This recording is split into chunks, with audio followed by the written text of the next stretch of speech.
Hi guys, so sometimes you will have a plugin that you have downloaded that you need to install on your WordPress site. This is usually when you purchase a plugin, you will download it, or when there's just one that you found that is not inside WordPress that you don't get to by searching plugins inside your dashboard.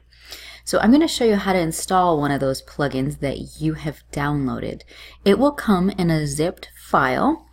And you need to leave it zipped. Don't unzip it. And if you do unzip it, it's okay. You can just usually right click on it and zip it right back up.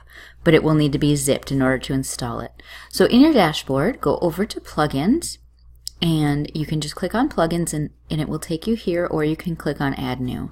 Then at the top, we're going to say add new.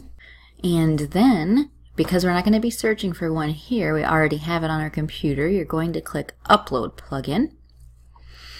And then you can click on choose file and it'll open up the folders on your computer, or if you already have it open like I do over here on my other screen, you can just grab it and drag it over, hover over the choose file button with your folder and then just let go.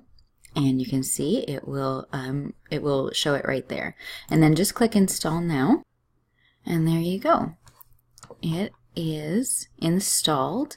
If you're ready to activate it, which if you're using the one that I'm showing in this example, the really simple blog series, you can just go ahead and activate it. Then it will show here in your, it will redirect you back to your plugins page, and it will show in your plugins. Scroll down here to see it.